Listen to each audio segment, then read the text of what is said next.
So welcome everyone. So as Tia's mentioned, this is going to be an introduction to public-private financing of infrastructure projects. So it's very much aimed at people who are new to the sector. But for those of you who are seasoned professionals like myself, this might just be a bit of a recap and sort of, oh yeah, I remember why we do that now. So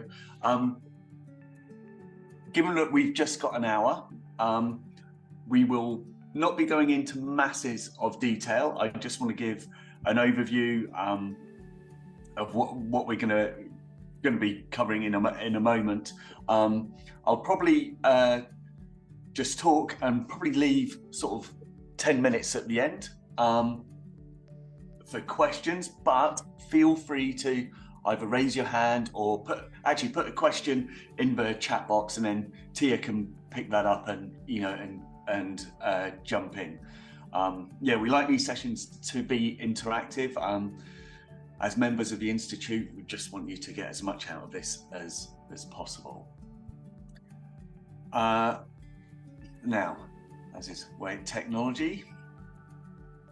So what I'll do is, this is a little bit about myself. I may well be familiar to many of you if you've been doing the Essential Financial Modelling or CPFM course or CPFA.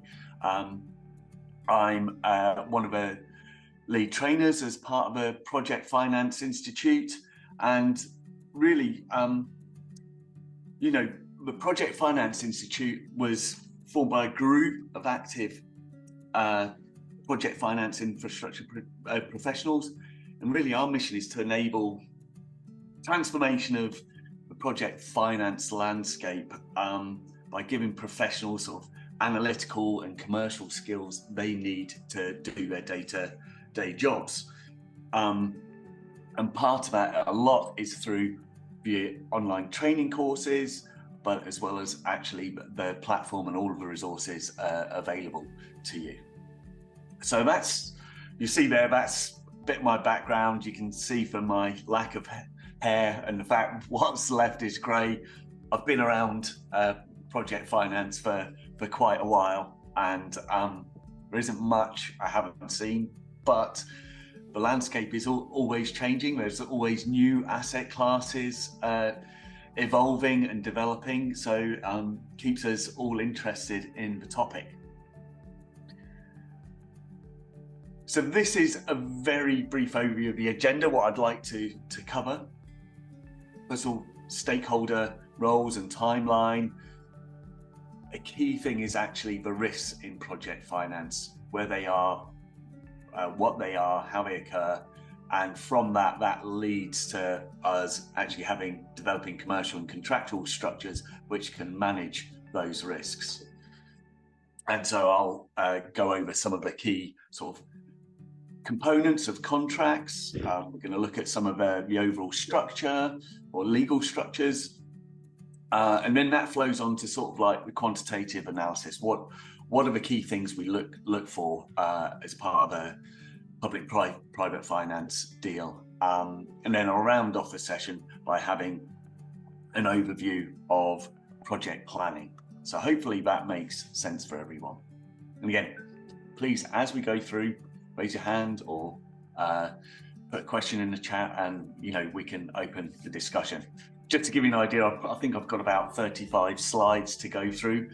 Do not worry about writing notes. The slides will all be made available after this session. They'll be uploaded to the forum, so you'll have access to them. And if some of them I canter over, and don't really go over in that much detail, you'll have a chance to actually review the slide pack afterwards. So without further ado, let's move on. So project finance, what is it? What is it we're all doing here? So, this is a very broad definition: financing a long-term infrastructure project using, this is the key bit, non-recourse financial structure which relies on only the project's cash flows for debt repayment, with the project's assets held as collateral. Now, so project financing is very different compared to general corporate financing, or for us as individuals having mortgages. general corporate lending or mortgages tend to be sort of operational projects where you have some form of asset which is generating cash flows. So for us, just think of ourselves as having a mortgage or looking for a mortgage. We're looking to buy a house. When the bank looks at us, they're saying, well, what's Toby's salary? And, this is the value of the house he's buying. And he's putting in this much equity or cash to support that. It's a lot more straightforward. Whereas for project finance, basically, we start off with nothing. There is, say, a greenfield site for a wind farm, and there's nothing there. There's no value.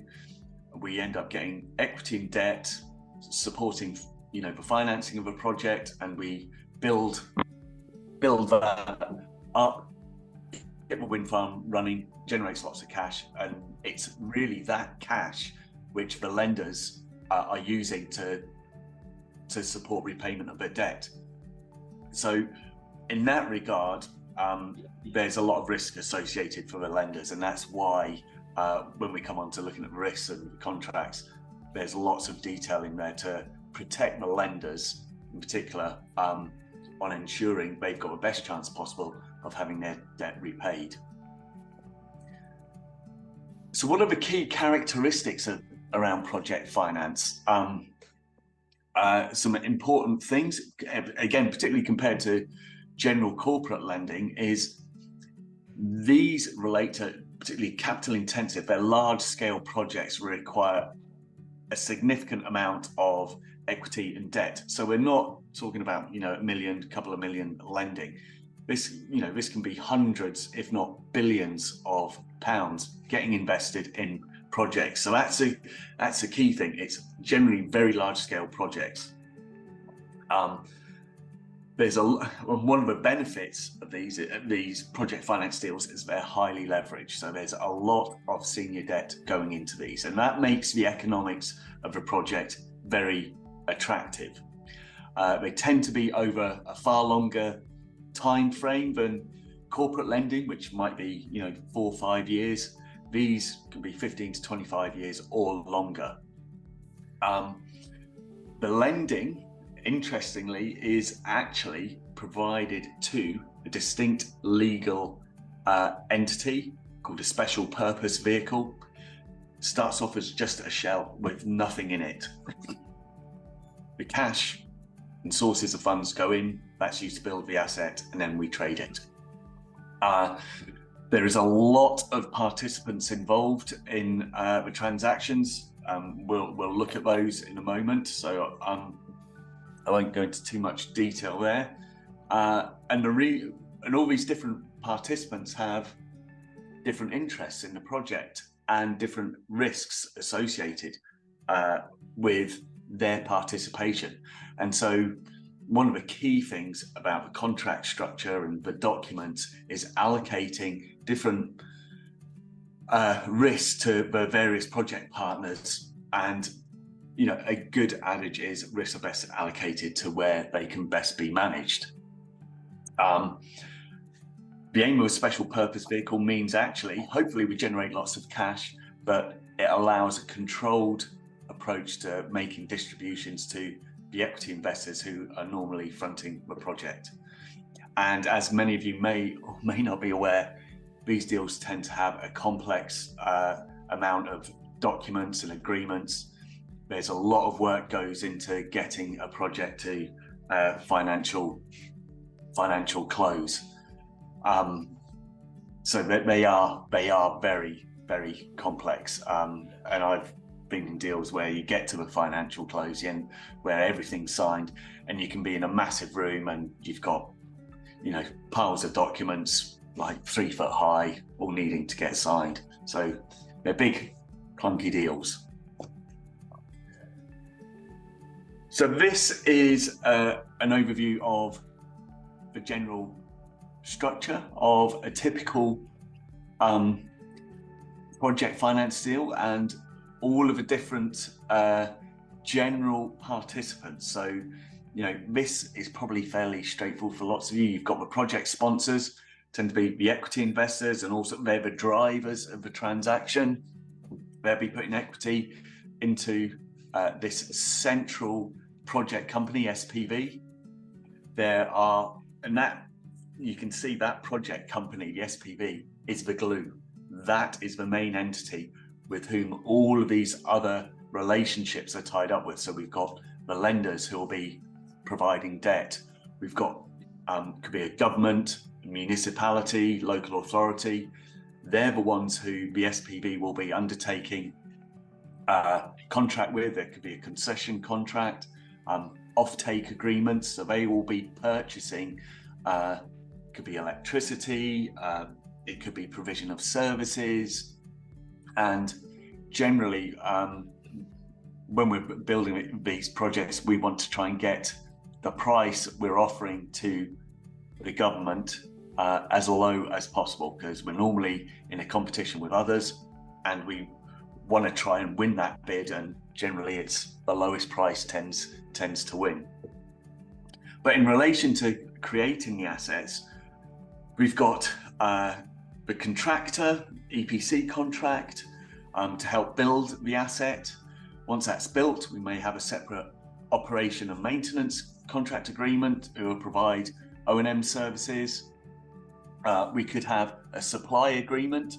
So for instance, if you have a biomass project, that could be purchasing a source of wood pellets to fuel the biomass plant. So, if we're looking at wind farms and solar, the supplier is the sun or the wind, which is free. So there's no supply agreement in place. And so that's an overview of the structure. And here on this slide, we just have a little bit more detail on the individual stakeholders. What are their aims in the project and what are their roles? So, a key one, the sponsor or developer, they're the ones who drive the project forward. And what they want to do is minimize the capital expenditure paid for CapEx costs. They want to minimize operating costs and maximize project value so that they can offer the cheapest tariff or contract cost to a potential off-taker. Generally, there's this principle of first in, last out. So they're the ones who will be putting in equity into the transaction and supporting getting it off the ground. They'll have all of the development costs. But if things go bad, they're the last ones to take money out.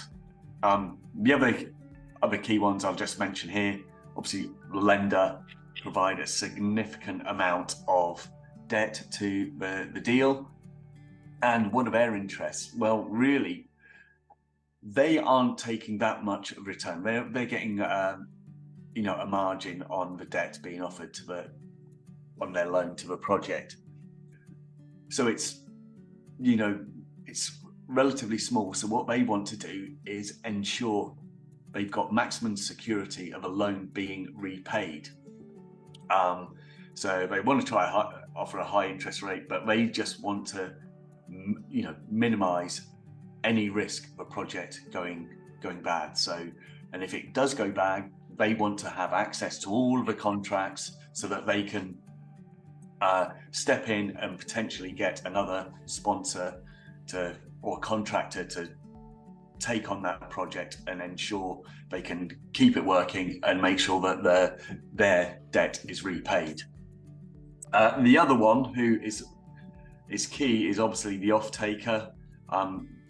So here we're talking about renewables project. They're obviously key to just purchasing the energy, and largely they are just about minimizing the price in terms of the contract. You'll have come across many transactions, I'm sure, where you're bidding against others for a particular project. So the key driver is trying to get that energy price as low as possible, so you've got the best chance of winning the deal. But talking of successful projects, really what have I found over the years for making sure you've got the best chance of winning a deal. Various components here, experienced sponsor and management team. So these are your developers who are pulling together the project. They're undertaking negotiations with various counterparties, the EPC contractor, the O&M contractor, and making the day-to-day decisions on pulling the project together and delivering it, as well as operating the asset. So absolutely key. And again, that's important if we think of this major stakeholder, the lender. They want someone who has got that experience and knows how to deliver projects, because as a lender, it gives comfort and experience that the project has got a good chance of success. This one, next one is really important: proven technology. I found this technology is tried and tested, it's robust, and operates within known parameters and tolerances. Generally, you can pay more upfront for better quality proven technologies, and by doing that, it actually may help minimize operating costs further down the line, less risk or chance of failure, potentially losing income. So proven technologies are good. So using suppliers you're familiar with and working with, and have delivered on previous projects and have got a proven track record is really key. Creditworthy counterparties, obviously this does apply across the board, but generally, again, thinking from a lender perspective, if you've got all of these stakeholders who have really strong financial credit, tends to mean they are generally larger in size, but that will actually help reduce general financing costs.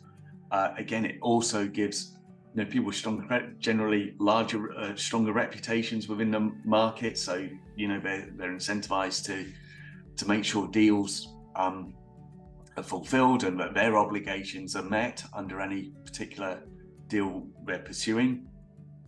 And these last ones, you can read those. They're experienced project finance, bank and lending group, capital structure and sponsor equity contribution. They're as you would expect. But through all of this, again, key to a successful project, I'd say it's the people that keep you out of trouble and not the structure or legal documents. Now, I'll just caveat this: the legal documents are the ultimate recourse. If things do go bad, you have legal documentation which can, actually steer you through and out of trouble. But it can't be underestimated. In my time as a lender and financial advisor, working with good people who know the sector, know what their role is, what they're doing, can't be underestimated. Because I've been on lots of transactions where things have gone slightly awry, and if you're working with good people, it's a lot easier to be able to navigate your way through those difficulties and negotiate, make compromises. But yeah, good people, absolutely essential to a successful project. Okay, here what I've got is just an overview of timeline and activities. I think the key one is these first 4 phases. Lots of the money to undertake all of this work is generally provided by the equity investor or developer, and so it's at risk.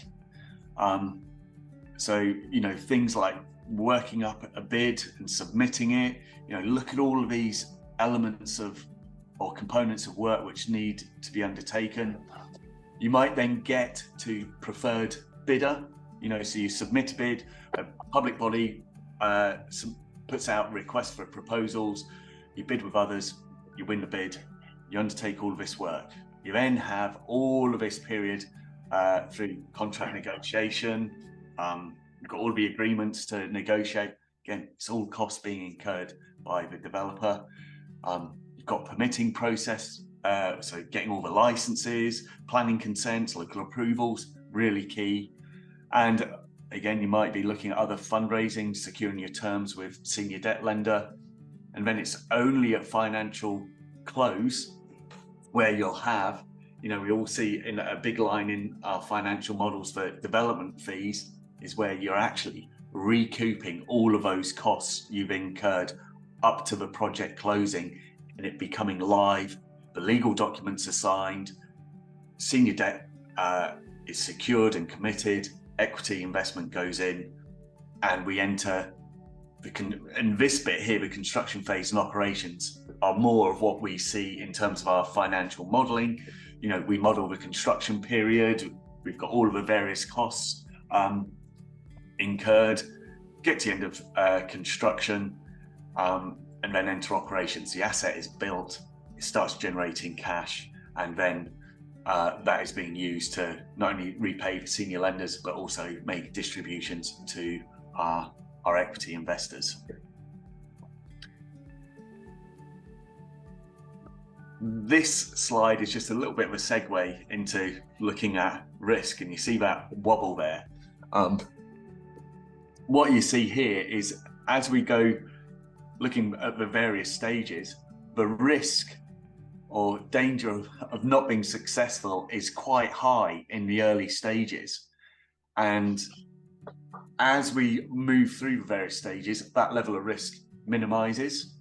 And we've got a couple of lines here to look at what the value of a project is and also the value of the investment. So project gradually increases, and we can see once we get to financial close, suddenly there's quite a big uplift. So a lot of the work, from that early stage to get to financial close, there's not necessarily a lot of value. It's only once we get the deal done and it's signed, and suddenly we unlock the project value and actually the level of investment. So again, it's just to show you that profile of risk as we move through the project. Just looking at the bid development phase, I just wanted to give an overview of some of the key reports which are important for determining really whether the project is actually going to be viable and going to be successful. I won't go into detail, but you've got engineering reports, energy assessment report, particularly important for renewables. We're looking at wind farms, solar, you've got natural resource generating the energy. So that's a really key one, because we know the wind doesn't blow consistently, or the sunshine, particularly here in Edinburgh where I am. So this is a key report.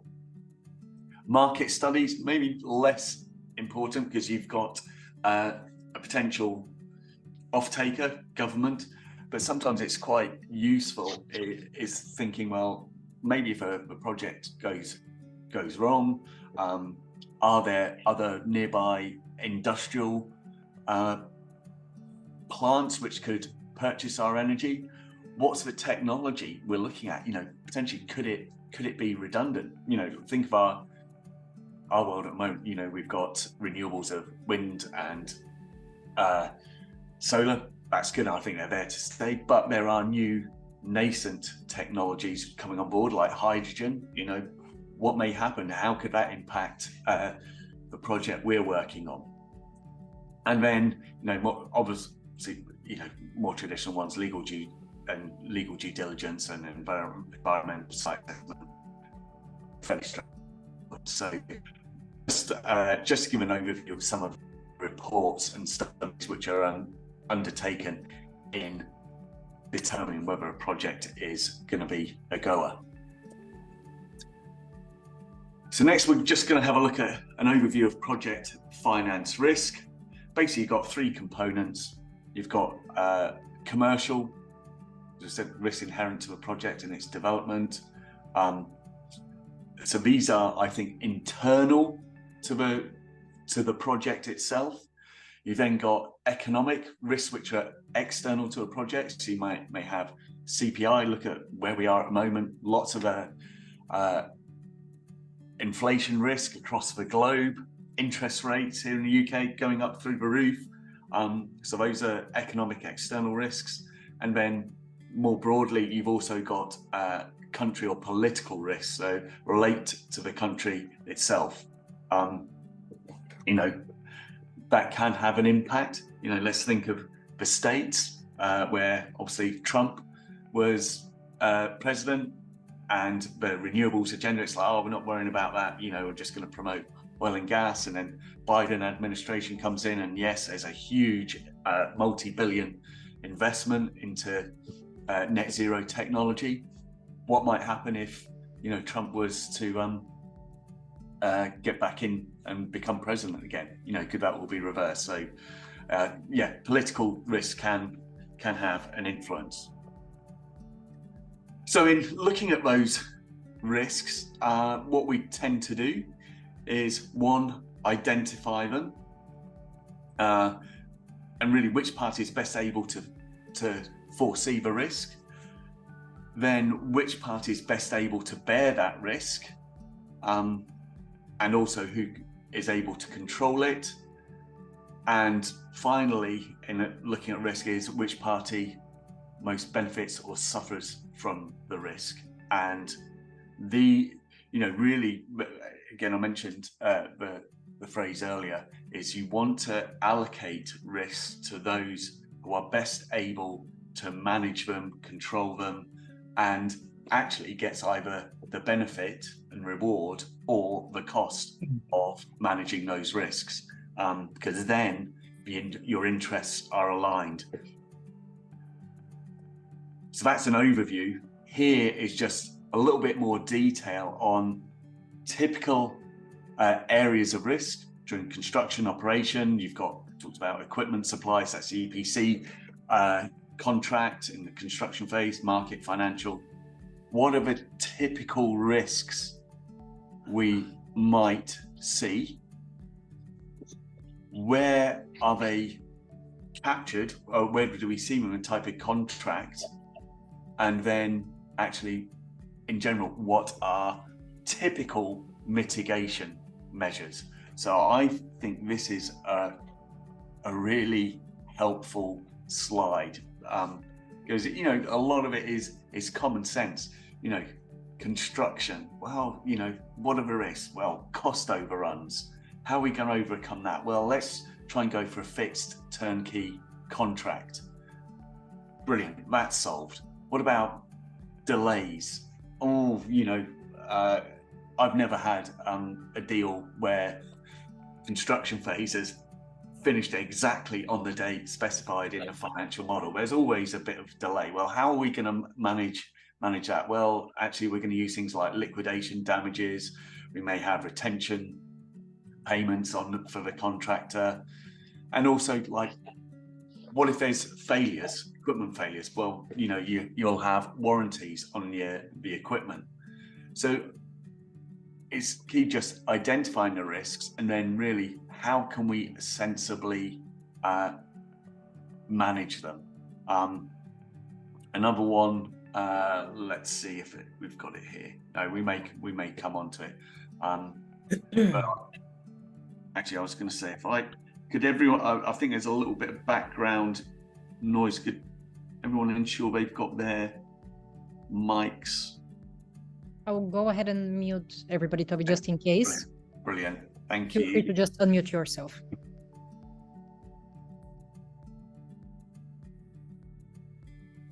There we go.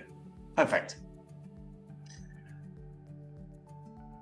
So that's overview of key risks. And again, another table on key risks and how they are allocated. So, and some are very obvious, construction overruns, delays, allocate those to the contractor.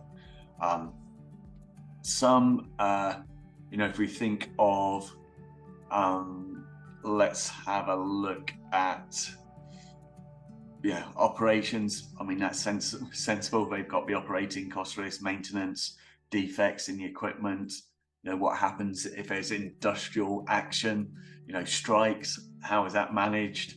Civil disobedience, that's probably a little bit more remote. Again, interest rate risk, that will be borne by the lenders, and generally what they'll do, and for a project. So what we'll do is we'll undertake a swap. So we've got a fixed interest rate over, say, our 25-year project. And that just means we've got certainty on the level of debt service we need to make each period. So that's again just an overview of some of the key risks and how they are allocated. And that brings me on to this slide. Is we start off, here are the overall project risks. And what we can do is we can reduce some of those risks by, for instance, proven technology. Let's use a proven technology. Let's have, experienced O&M contractors supporting this contract. So we can reduce that risk. Then in terms of mitigation, we can say, well, looking forward, what about currency risk or interest rate risk? Well, we can take out some financial instruments to hedge and mitigate those.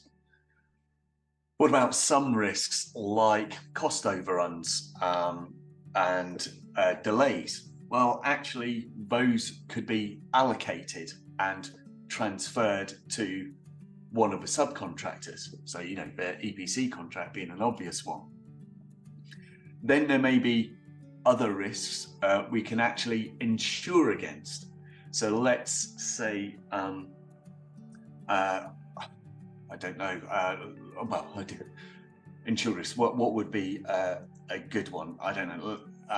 Let's say a plant, a school plant or a building burns down, that will be covered by buildings and contents insurance. Or you may have insurance which covers you in case of equipment breakdown. You still get some of your revenues covered.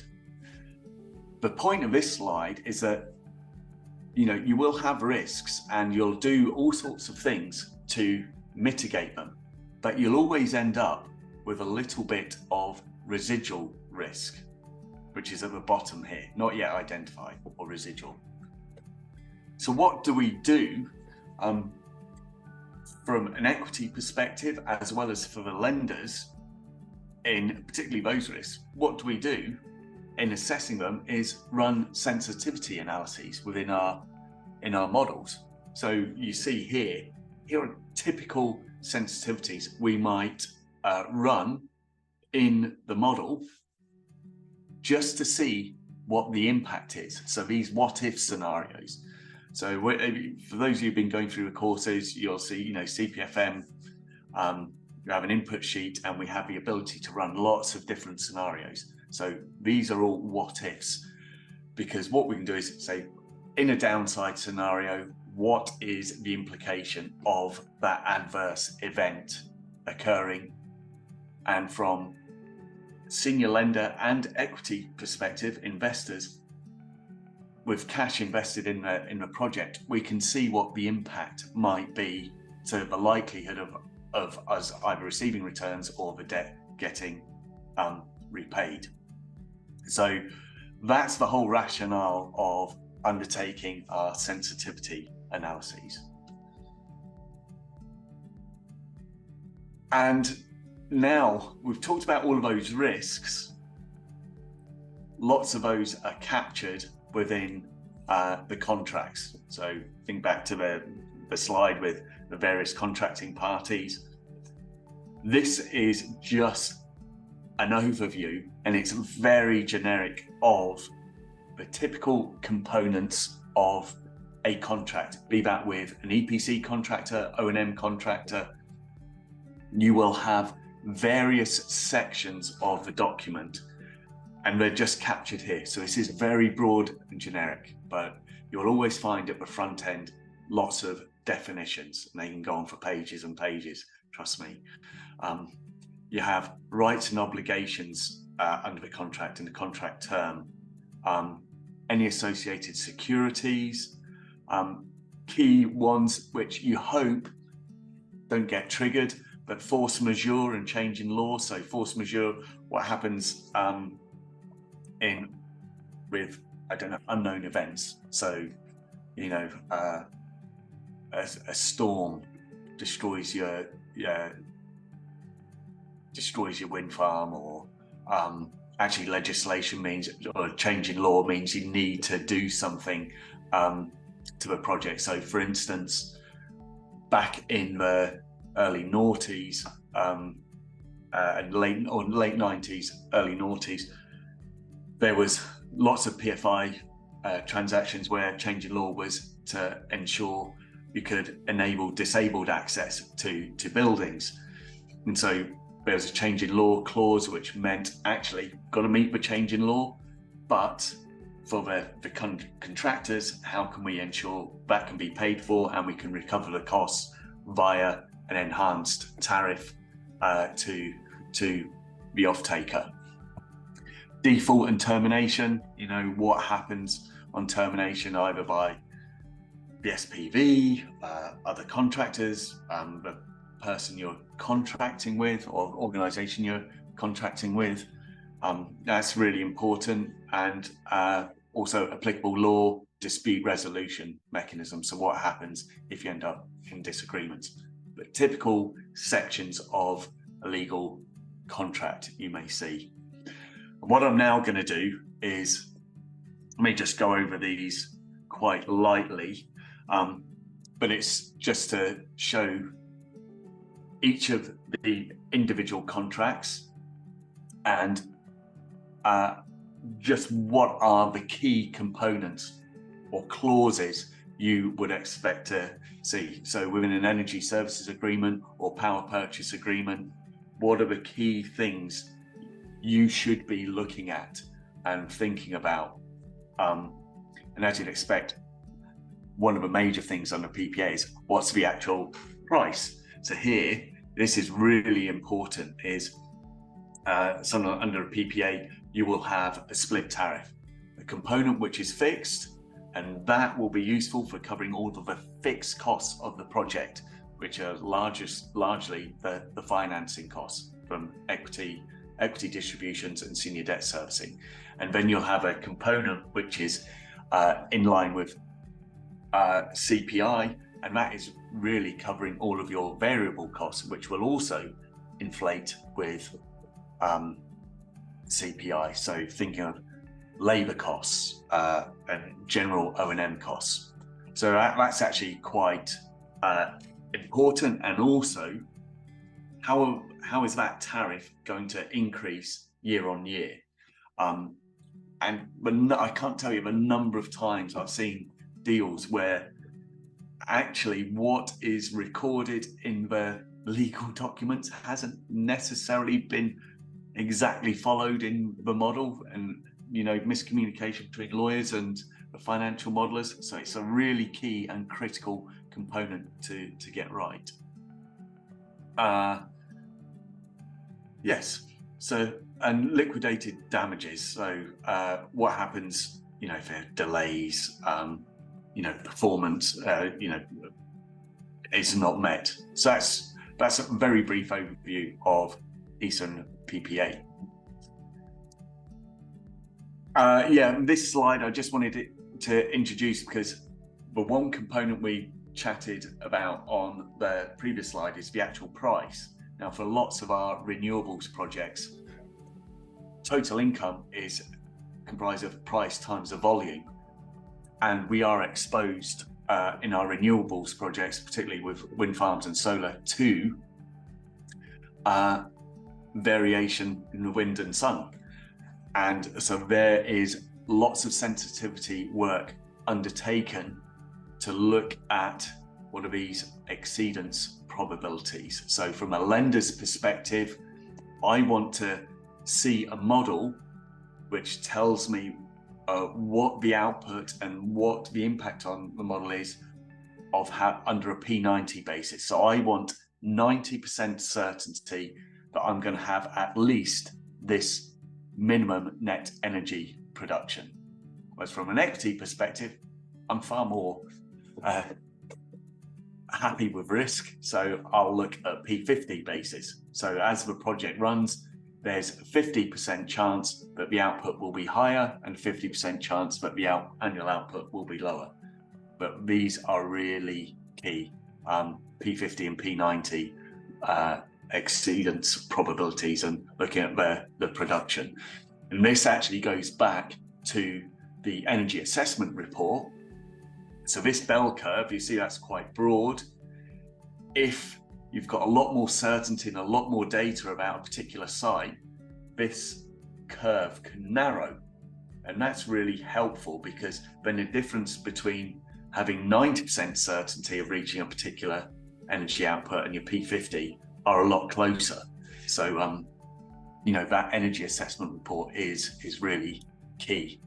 And actually interrogating that, because the bigger the spread between your P50 and P90, the less efficient your project will be, and actually the ratios maybe that you'll get offered from a bank may be more onerous. Other major one here, obviously engineering procurement contract. Key things are the scope. It may sound, what is the actual work covering? Is it just the supply of the turbines? Or is it going to involve supply of the turbines, preparing the foundations, connecting up to the grid? You would expect to have commissioning. So the scope of what's contained is really important. And the other major one I focus on is particularly the warranties and guarantees and liquidated damages. So if there are delays, the kit doesn't perform as it should, it needs to be captured in this document. So it's really important. Another one, I suppose I should mention this area, pricing and escalation. There could be delays to the project which are not the fault of the EPC contractor. So let's say the contracting government, for whatever reason, they need to delay the project. There will be costs incurred by the EPC contractor, accessing materials, etc. So they need a valid way of being able to inflate their original price, which might have been on a fixed turnkey basis. We then have the O&M contract. This is also a significant one because this is the contract which will be in place for 25 years and is really covering all the managing all the day-to-day activities of a project. You've got paying fees, maintaining the equipment, lots of actual reporting to both lenders and equity investors, meeting performance standards, which might be specified in the project agreement, but also, there could be performance standards that you need to meet, which relate to regulatory requirements. So it's really, really important. Okay. And then I think one of the other major ones is the lender agreement. And there are lots of things contained in this. The security package from the lenders, they want security over everything. If things go bad, everything belongs to us. Really important because we talked earlier, they've got very high amount of debt in the project. So if something goes wrong, they want to be able to step in, take control of those contracts, and be able to find other participants who may be able to step into those or take over those contracts and keep the project operating. Some things which you don't necessarily see in terms of us looking at financial modeling, but are really important: conditions precedent. So what requirements need to be in place before the lenders will sign and say, yes, we're committing, our tens, hundreds of millions of debt. There'd be all things like permitting requirements, consents.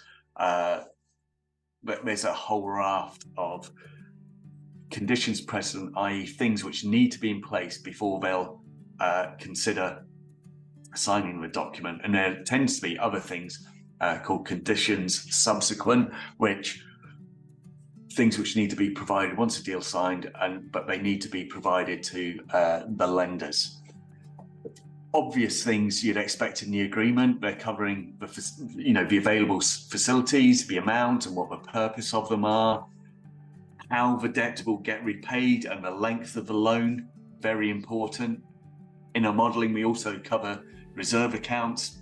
Debt service reserve account and maintenance reserve account are important. So question often asked is, why do they have those? Well, particularly with DSRA, is for me as a lender, lots of these protections and early warning triggers are really, they can seem quite onerous and burdensome, but they're there to give a lender early warning signs of, when things aren't going according to the financial close model or budget. Because if there is or are developing issues, the lenders can actually work with the project sponsors and developers to, again, navigate through what they may be and actually ensure that everybody gets to, have a successful project. I worked for several years in the bank looking at business support unit where projects were in distress, and the worst thing which could happen is developer or someone comes to us and says, look, we're bankrupt, the project's dead, there are the keys, you can take over, there are agreements. And I'm like, no, we don't want this, because you've got to write off a debt and it's a nightmare. But if lots of the time people would come to us and say, look, the project's in a bit of distress, okay, that's fine. How can we work together to get through this? So can amend and extend the debt terms, say, well, actually, you've got this repayment occurring over 15 years. Let's extend it to 18. So that'll reduce your annual debt service, gives you a little bit of headroom in your cash flows. So that early warning signs are important for the bank. And that's really reflected in the fact of all of these reporting covenants which need to be provided to the lenders.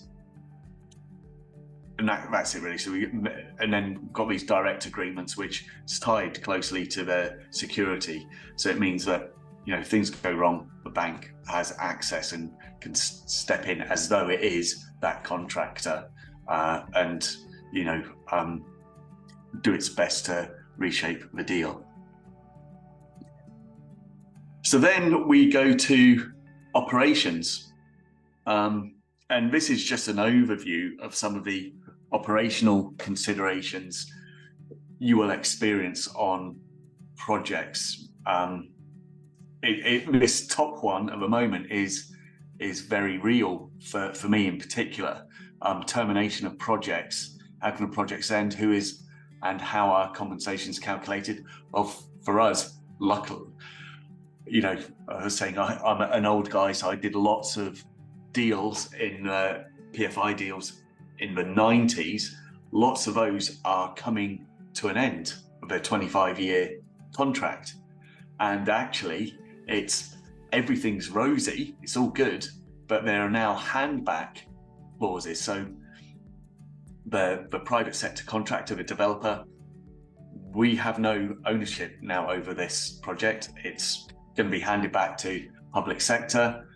So just working through the handback arrangements, and actually it's being quite onerous, because you've got to say, well, okay, government, local authority, here's a school, what are you going to do? The contract finishes on this particular date, we won't have an operations and maintenance team. What are you going to do to replace those? We need time to bring staff you may have in, we need to train them, get them familiar with the site. So it's actually quite a key key point in time for particular contracts I've been involved with. Other things, managing the budget during the operations phase, always comparing what the performance of the actual project compared to budget, which might be a financial close model. There is always associated with project finance deals and PPP deals is penalizations. That's a terrible word. And incentive schemes to give that value add.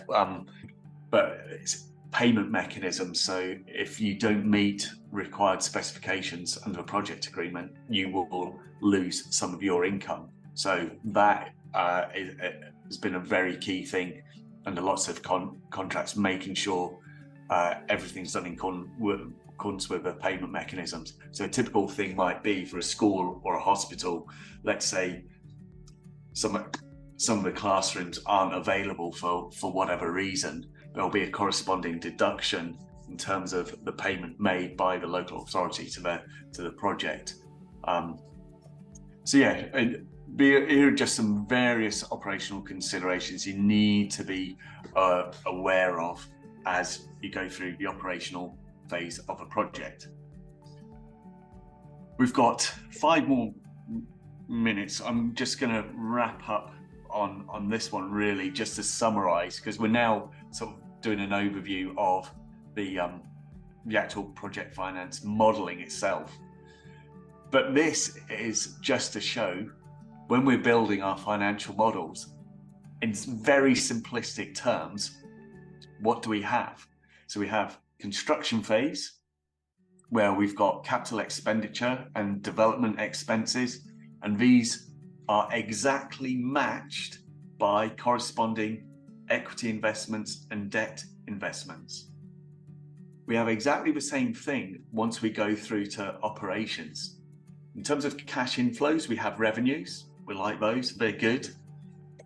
And they have to cover all of these bands of costs. So we've got operating expenditure, we've got debt service. At some point we'll have taxes, which need to be paid to government. And at the bottom of this waterfall is equity distributions. We'd like to get some payments as early as possible, but they can be back-ended. Now, I am conscious of time, so that's an overview. I will just show these last slides. You can review them at your leisure, but it's just giving an example of the cash flow and waterfall. So looking at construction phase and operational phase, if you look here, everything balances. Your required cash is balanced exactly by equity and debt funding. And likewise, as we go through operations, you've got your revenues, operating costs, taxes, everything, I just want to show here, balances down to 0. So that's all you need from that one. You can review that at your leisure. Some of the key KPI indicators in the project, and I'm sure some of you will be familiar with these: debt service cover ratios, debt sizing, levelized cost of energy, equity IRR, and loan life cover ratio. I'm going to leave this here. I have got slides which illustrate each of these components. So what's the debt service cover ratio? CFADs divided by debt service. That's the definition. Here I've got one is how to understand debt sizing, looking at projected cash flows, discounting them back to the end of construction. This tells us how much available debt might be can be supported by the project. Here we've got these next slides are just looking at the impacts of base case debt service cover ratio. What is the impact on leverage in the project? What's the impact on our tariff as we look to increase our debt service cover ratio? So all of these slides will be available, and just use them to review yourself. I haven't wanted to spend too much time on these because it's largely components you will have covered in going through a financial modeling course, I really wanted to focus on the other stuff, the contracts, the risks, and it ultimately, all of that stuff flows through to these key KPIs and monitoring of a project. Levelized cost of energy, really important metric, because it just allows us to look at what the unit cost per kilowatt hour is, and that allows us to compare totally different projects, be they renewables, wind, solar, different periods, different jurisdictions, just how do they compare. Got an example calculation of that. Project IRR, what is it? We're probably all very familiar with that. And an overview here, there's just 2 slides, brings us up nicely to the end, is if you're working on a project, what are the basic planning steps you need to take? And they're all described here. You know, this is something you'll just experience for more and more transactions you do. But it's just an overview of what you need to be thinking about as you go through a project and you're planning what needs to be done by when. And finally, the last slide is just some key things to remember when you're thinking about your projects. And it is so important to plan. You know, if you have no plan, you have no control. It's really important. So these are all key components you should think about when looking at your project finance transactions. And the one I always think of, if you want to just remember one single thing when planning projects, is it's always who, what, when, how long, and how much. Those are the key questions you need to be asking when you're planning your projects. Now, I'm conscious that brings us up to the hour. There might be some Q&A. I'm going to say to you, you can stop the recording. I'm happy to stay on for 10 minutes or so, but conscious we've filled that hour very quickly. But thanks very much for your time, and we'll open the floor to any questions or thoughts.